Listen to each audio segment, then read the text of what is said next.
Olá, amigos do Futebol na Veia. Estamos aqui para falar sobre os dois outros jogos, né, das quartas de final do Campeonato Paulista. Hoje, Ponte Preta e Santos e Corinthians e Bragantino.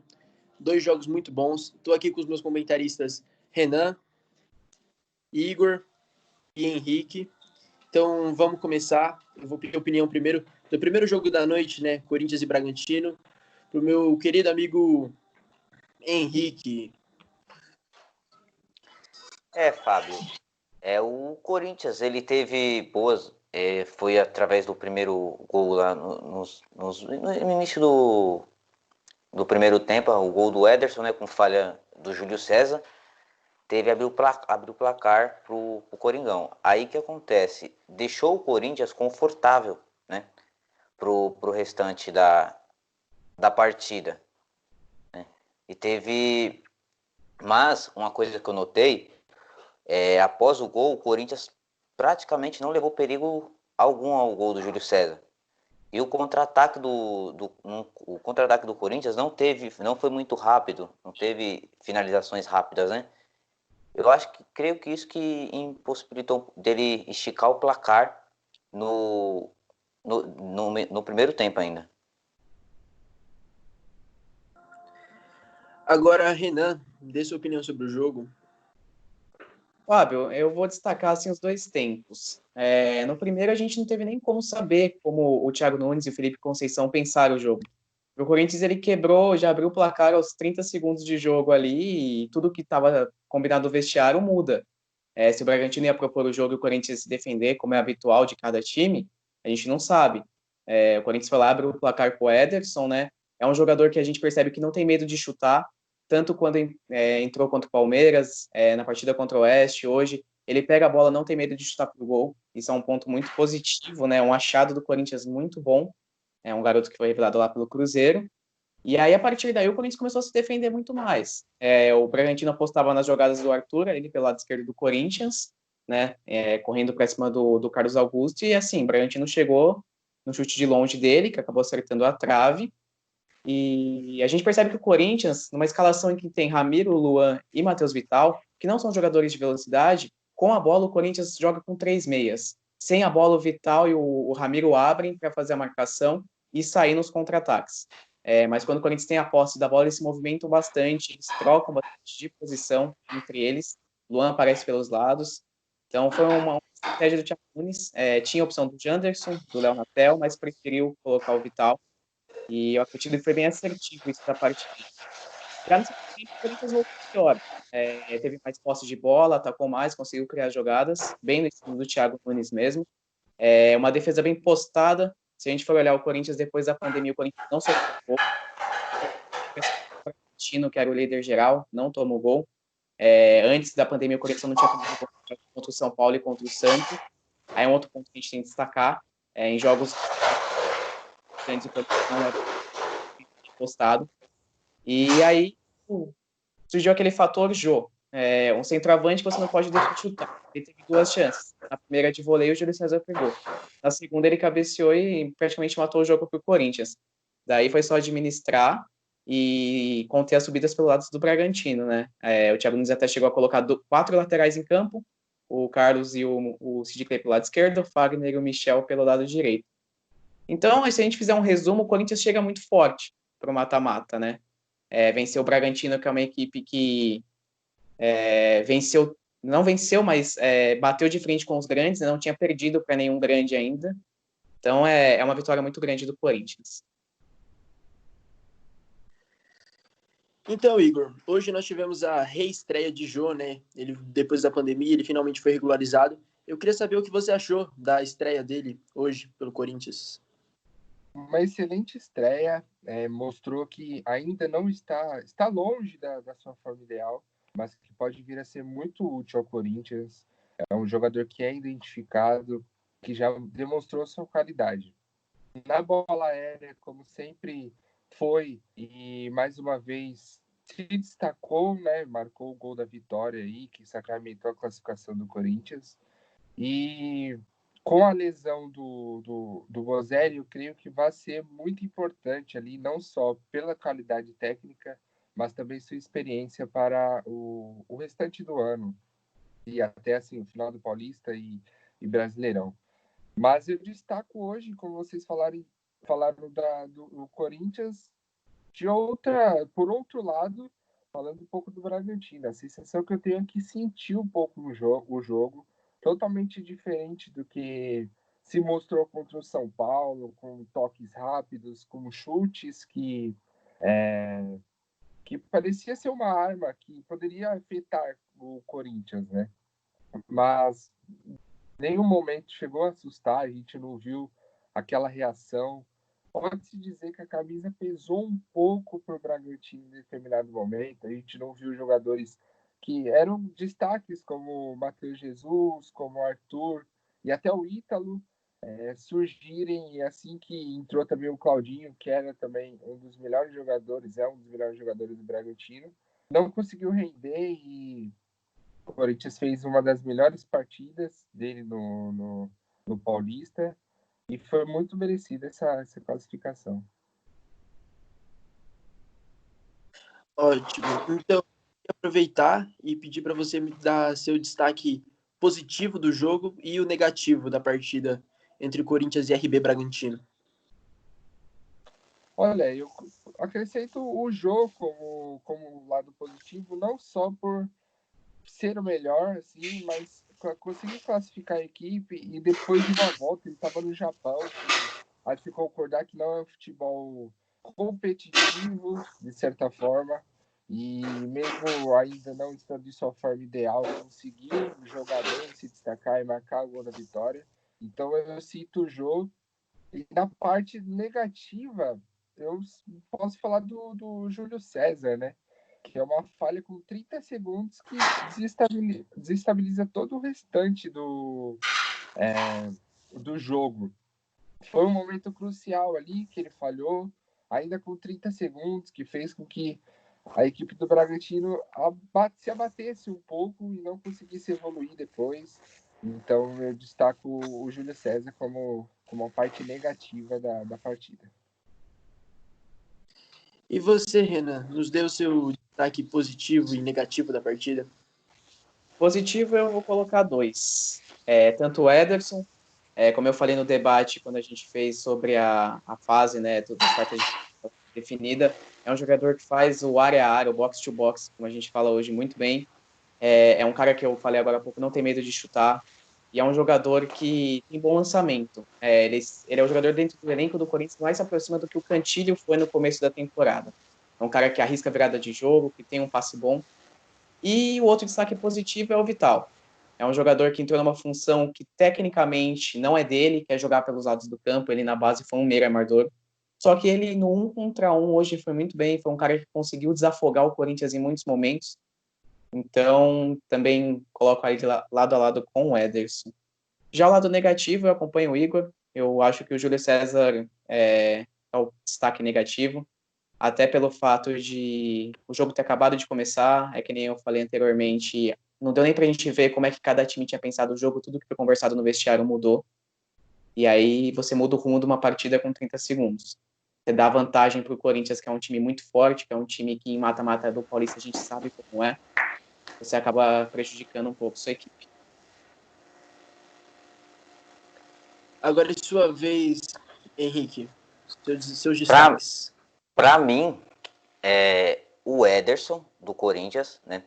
E ele vai causar uma dor de cabeça muito grande pro Thiago Nunes para montar esse meio campo do Corinthians, né? Mesmo ele sendo esse volante que vai para cima, né? Junto também com o Cantídio, que fez quando chegou também teve boas atuações, né? Então ele vai causar assim, uma dor de cabeça no Thiago Nunes. Eu vou com o Ederson.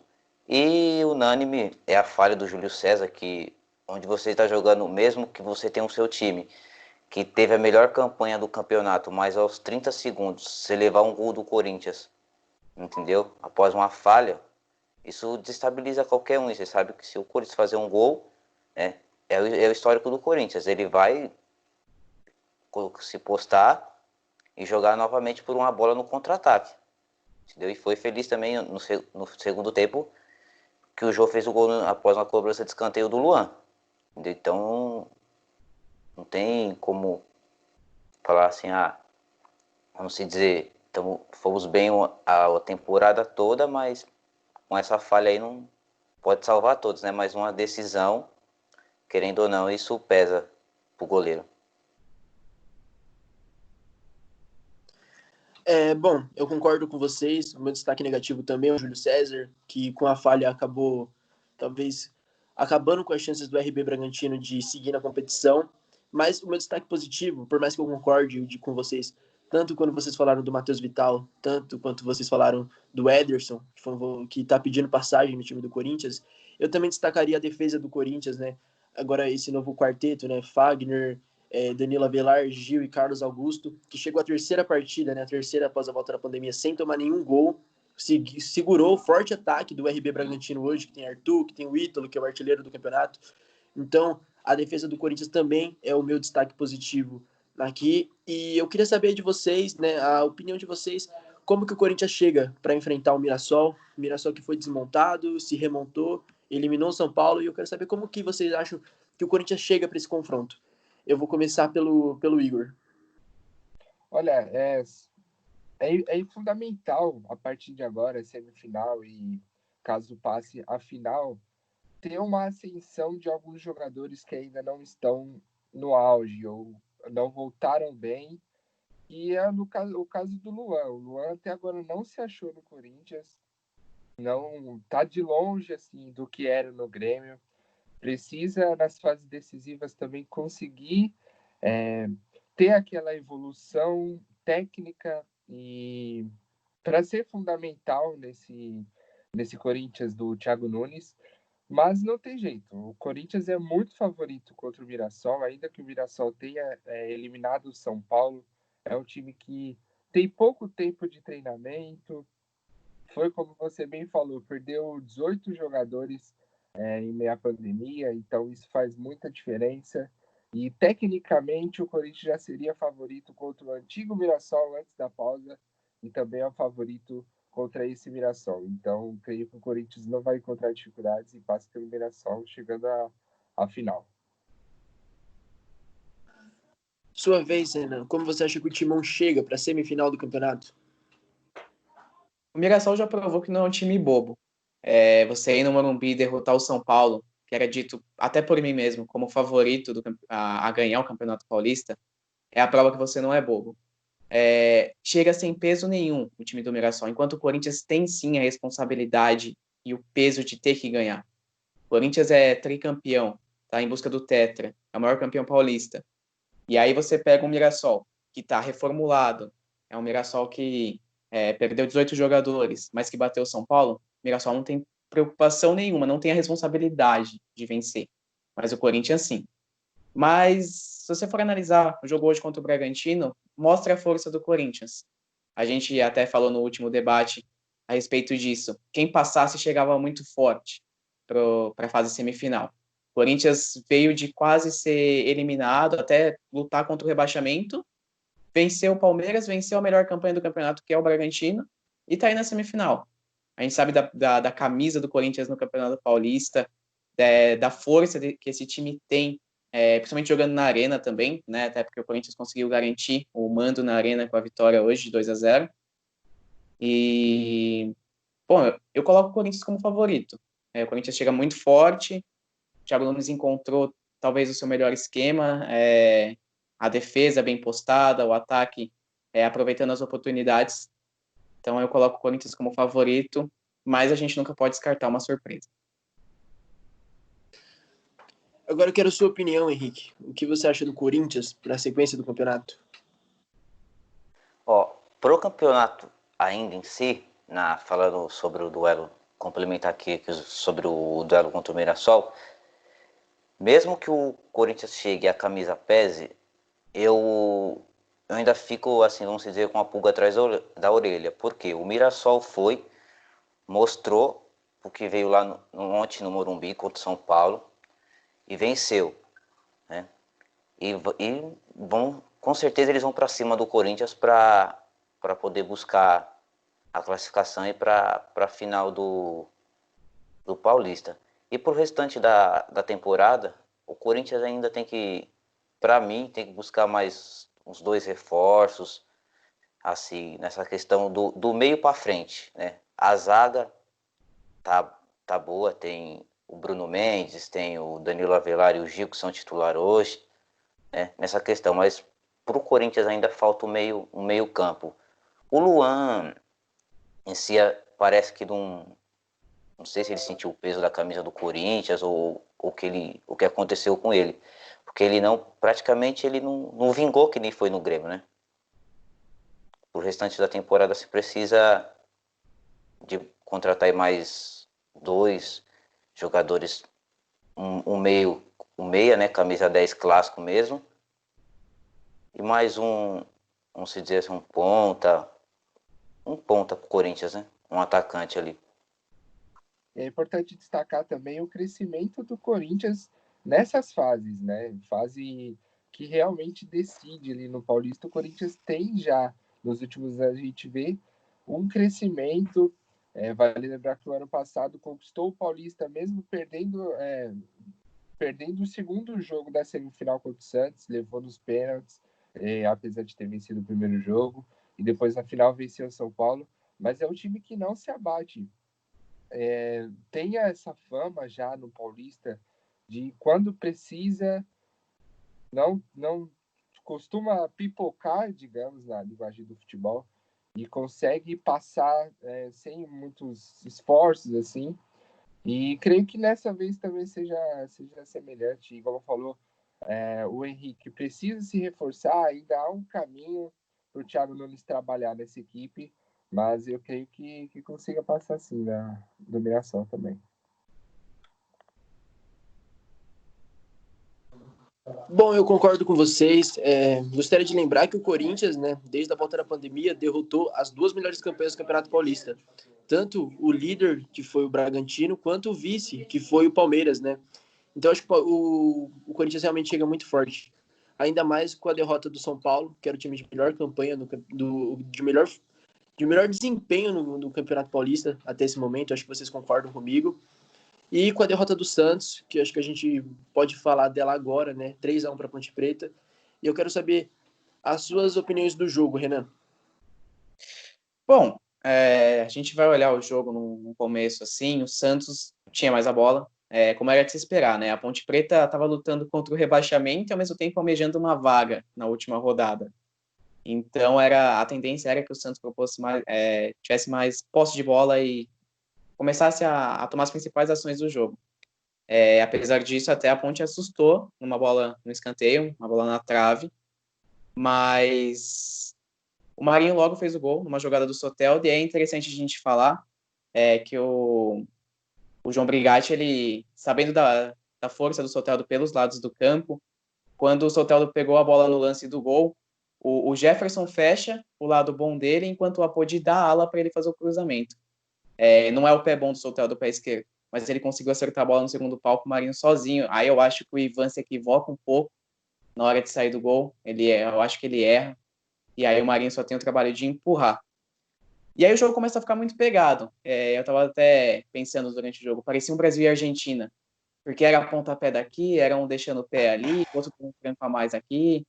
E aí o jogo começou a ficar muito pegado, e numa dessas o Marinho acabou errando, acabou cometendo um erro que um jogador de um time grande como o Santos não pode cometer, principalmente num jogo desse, um jogo mata-mata, o time dá uma grandeza do Santos, é um erro bobo, você deixar o braço no seu adversário sabendo que você tem amarelo, e aí você prejudica o seu time. Você fica com um a menos na primeira etapa, é a 4ª expulsão seguida de jogador do Santos em 4 jogos. Já teve o Jobson, o Carlos Sanches, o Uribe, agora o Marinho. Nenhum deles é zagueiro. Então nada justifica você cometer ter esse tipo de conduta, digamos assim, né? E aí, pro segundo tempo, a Ponte já voltou para cima. A expulsão foi no final do primeiro tempo, a Ponte voltou precisando do resultado, e com um a mais, você, obviamente, vai para cima. O João Brigatti colocou o Roger para tentar dar um pouco mais de chance na bola aérea, até porque os atacantes, tanto o Safira quanto o Bruno Rodrigues, não são os mais altos. E logo a Ponte deu o resultado, né? No ponto fraco do Santos, que é a bola aérea, uma bola escorada dentro da área, o Bruno Rodrigues só teve o trabalho de empurrar o gol, né? Foi o terceiro gol dele na volta da pandemia em 3 jogos pela Ponte, então eu coloco ele assim como o principal destaque da Ponte Preta na volta do campeonato. E muita gente pode ter achado, falha do Vladimir, eu não achei. Eu acho que é uma bola muito rápida, ele tem que acompanhar o segundo pau, eu acho que é mais erro do Caio Jorge na marcação, que acabou facilitando com que o Bruno Rodrigues só tivesse que empurrar a bola para o gol. E aí logo depois a Ponte, nos 15 minutos, consegue a virada. E aí eu coloco agora sim na conta do Vladimir, é um chute de longe do Bruno Rodrigues, um goleiro não pode espalmar a bola para o meio da área, igual ele espalmou, e aí o Moisés aparece sozinho, só tem que empurrar a bola para o gol. E aí, no geral, a segunda etapa foi mais a Ponte administrando o jogo mesmo, né? O Santos até tentou o Gesualdo colocou o Soteldo centralizado para tentar dar um pouco mais de criatividade para o time, tirou ele dos lados do campo, mas não surtiu efeito. E aí, no final, o João Paulo matou o jogo, é um golaço, é inapelável, não tem que o goleiro possa fazer. E aí a Ponte mostra a sua força, né? Eu antes já tinha dito que talvez fosse o confronto mais equilibrado dessas quartas de final, pelo momento vivido pelo Santos fora e dentro de campo e pela arrancada da Ponte. Foram 2 vitórias nas últimas 2 rodadas e agora a Ponte chega e elimina o Santos na Vila, que também não é fácil. Não importa o momento do Santos. Eliminar o Santos na Vila não é uma coisa fácil. Sim, Renan. Você, inclusive, acho que foi um dos únicos que apontou a Ponte Preta como favorita para o confronto contra o Santos, né? Por causa das 2 vitórias nos 2 jogos após a pandemia. E ponto na sua conta aí.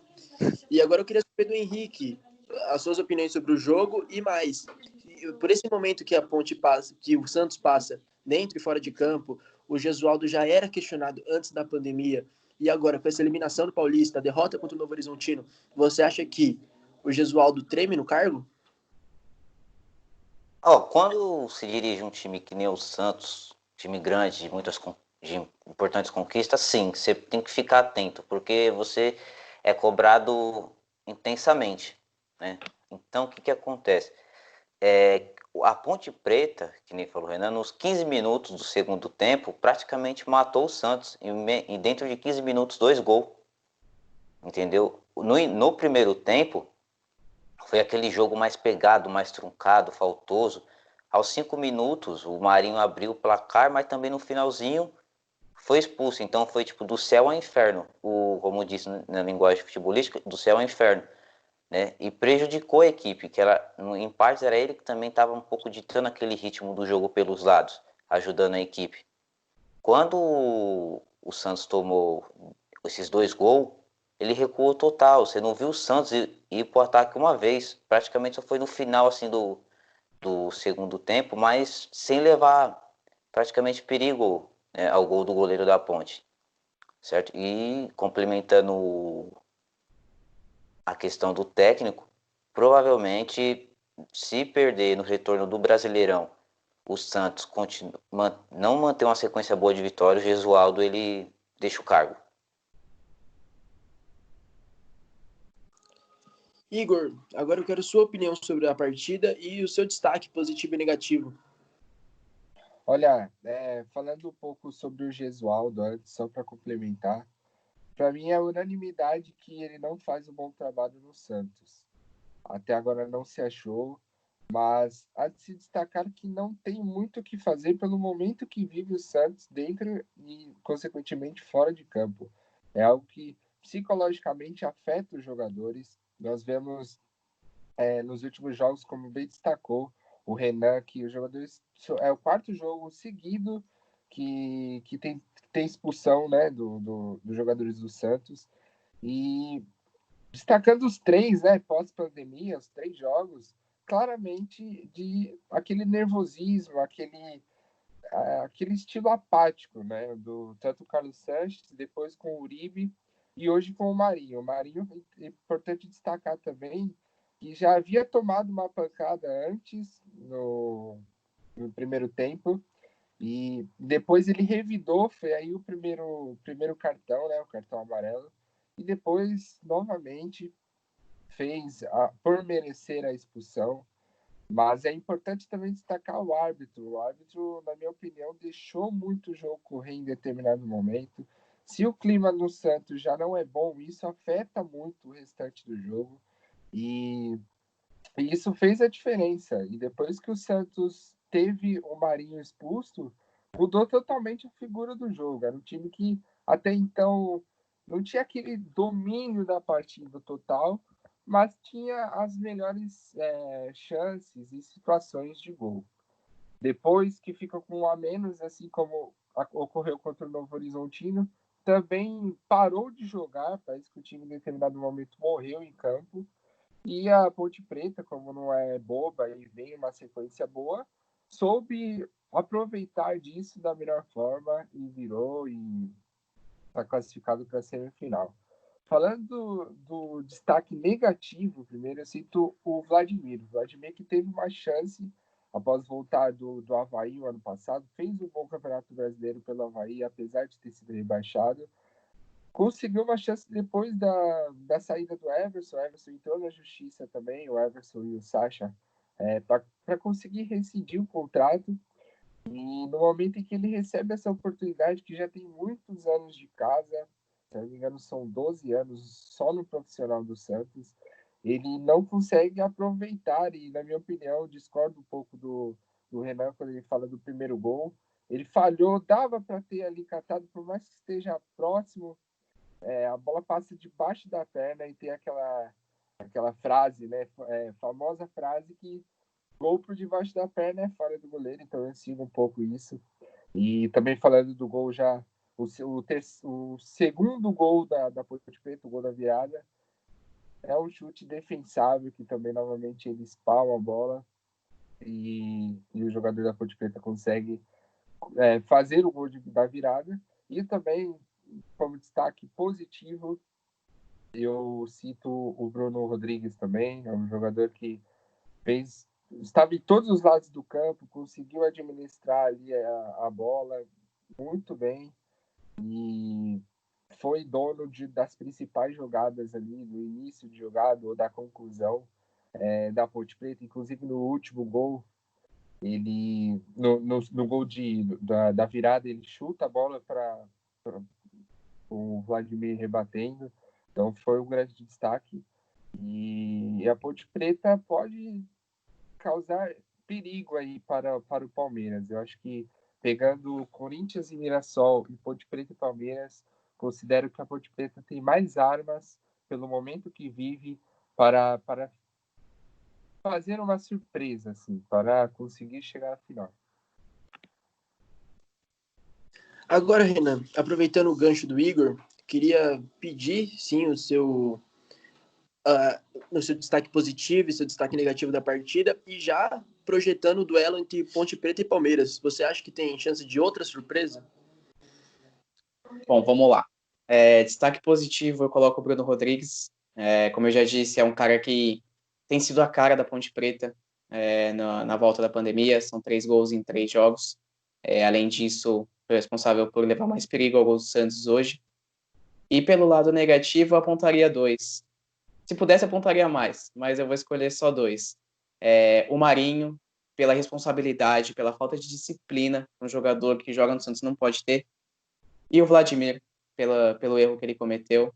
Eu acho que você assume o gol do Santos, você sabe a história que essa camisa tem, assim como outras grandes camisas, você não pode falhar.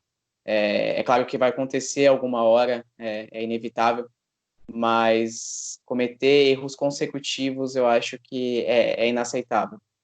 Tudo bem, tem a questão de, estava sendo reserva, estava sem ritmo, mas o ano passado inteiro ele jogou bem no Avaí, manteve uma constante, né, um futebol muito bom. Apesar do rebaixamento do Avaí, foi talvez o melhor jogador do time. Então, aponto ele como lado negativo também. E projetando a semifinal Ponte e Palmeiras, a gente vê 2 times que, como é que eu posso dizer, são um pouco distintos. O Palmeiras é um time que tem muitos jogadores de nome, jogadores que custaram caro ao clube, mas que depois que voltou da pandemia é um time que, assim, vence, tudo bem, perdeu para o Corinthians, mas que venceu o Água Santa, venceu o Santo André, mas venceu sofrido. É um time que, com os nomes que tem, talvez não devesse sofrer tanto para vencer os adversários. O Água Santa virou o jogo no segundo tempo. E o Santo André, Eu até digo um pouco mais. O Santo André, dentro da sua proposta do jogo contra o Palmeiras, foi melhor.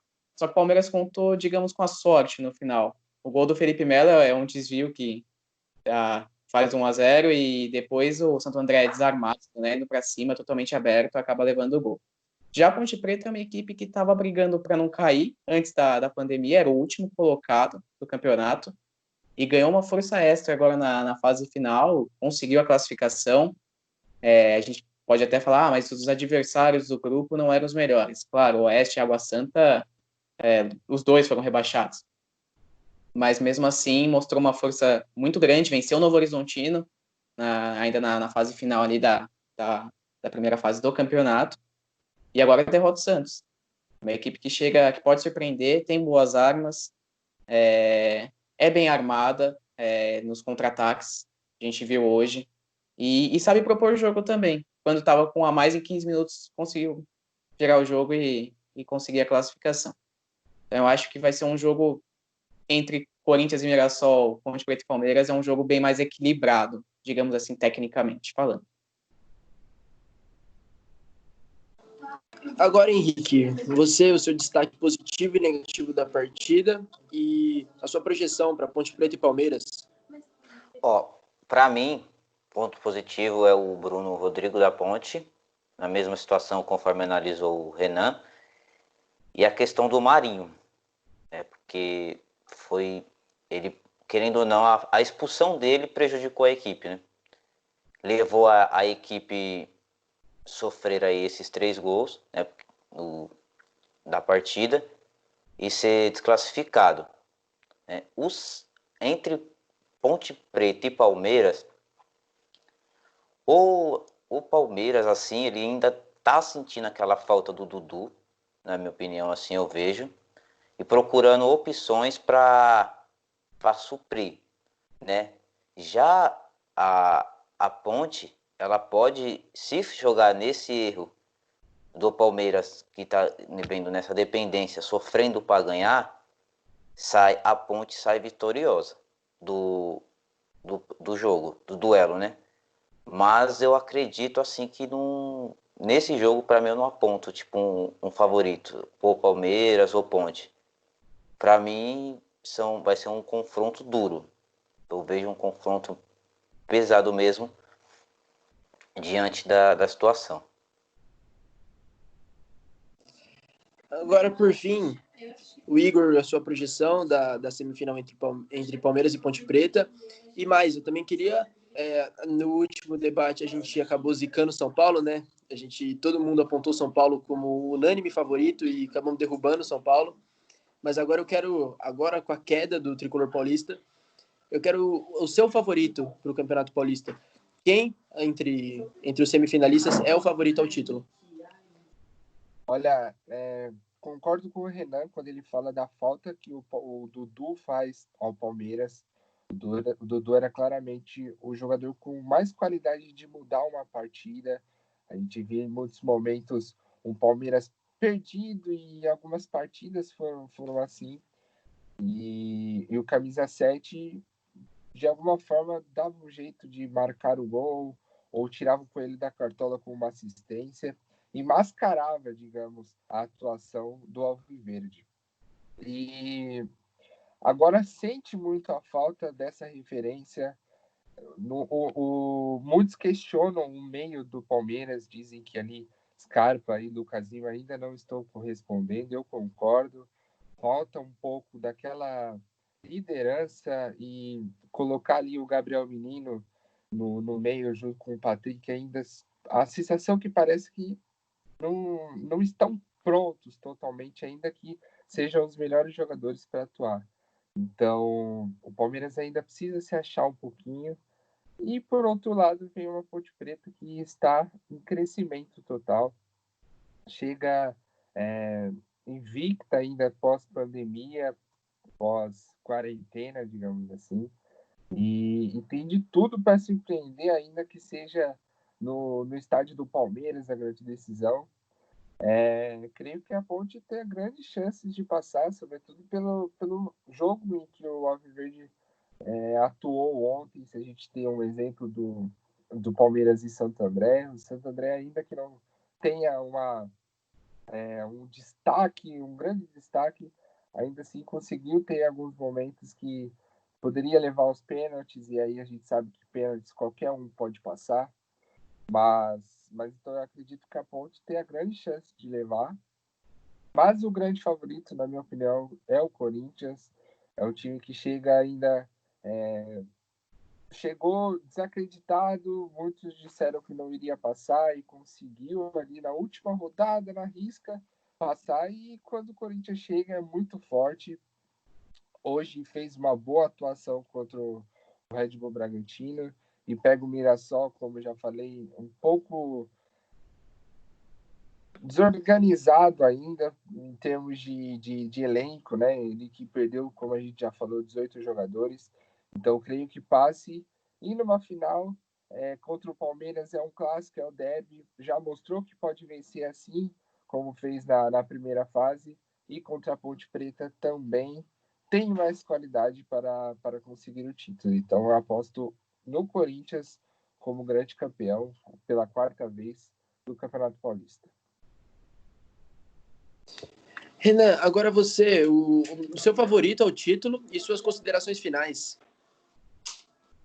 O cenário mudou. Antes a gente falava que ia ser o São Paulo e o Palmeiras, eram os dois grandes favoritos.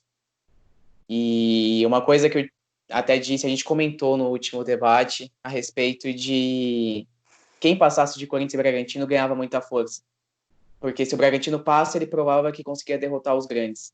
Se o Corinthians passa, ele provava que conseguia derrotar o líder geral. E que realmente os tempos mudaram. E eu colocaria hoje o Corinthians como favorito.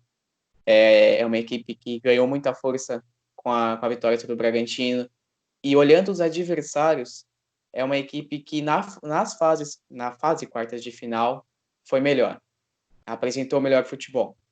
Então, eu coloco o Corinthians como favorito. A gente não sabe o que pode acontecer, mas eu acredito que o Corinthians passe e numa possível final acabe enfrentando talvez o Palmeiras. E aí a gente sabe como é uma final Corinthians e Palmeiras, recentemente aconteceu. E pelo retrospecto recente entre as equipes, o Corinthians é melhor. E sobre a Ponte Preta, eu só queria fazer um comentário. A campanha da Ponte hoje é igualzinha à campanha que ela chegou na final em 2017. Elimina o Santos nas quartas de final, pega o Palmeiras na semi. A gente não tem essa, né? A gente sabe que cada ano é um ano, mas é uma coisa curiosa aí que a gente podia comentar também. Sim, é realmente curioso essas duas campanhas parecidas que a Ponte Preta fez em 2017 e nesse ano. E agora, Henrique, o seu favorito e as suas considerações finais.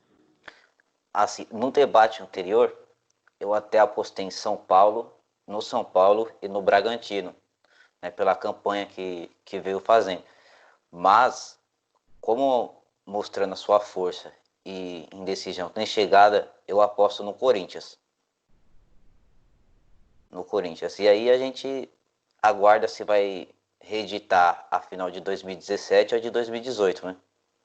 E o Corinthians pode conquistar, se conquistar, vai ser o primeiro tetracampeonato que ele tem ganhando o Paulista, né? Ele foi só tri no máximo. Tetra ele ainda não foi ainda. Mais uma vez. Só para concluir, é interessante destacar também como o futebol muda de figura muito rápido, né?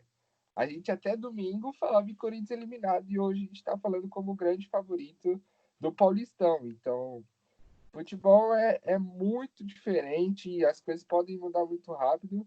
E como bem vocês destacaram, o Corinthians nesses momentos chega muito forte e é interessante também como a Ponte Preta, é a mesma coisa, a Ponte Preta também de rebaixada, né, de uma dos candidatos ao rebaixamento, consegue chegar a uma semifinal e jogando bem contra o Santos na Vila Belmiro, que como o Renan destacou, é muito forte, né? O Corinthians mais uma vez mostrando sua força, mostrando que não pode ser um time subestimado, que quando a gente colocou, dessa vez o pessoal estava colocando o Corinthians como a quinta força, né, de São Paulo, e acabou passando e classificando, e hoje é nosso favorito. E mais uma vez estamos subestimando o Mirassol, que eliminou o nosso último favorito e quem sabe não elimina esse. Mas eu concordo com vocês. Eu acho que o Corinthians sim é o grande favorito, tanto num possível derby, porque o Corinthians já mostrou que sabe jogar derby, mas clássico é clássico. Eu queria agradecer a presença de vocês, Henrique, Renan, Igor. Quero pedir para a galera se inscrever aqui no canal do Futebol na Veia, curtir o vídeo. E é isso. Até o próximo Debate na Veia. Tchau, tchau. Até a próxima.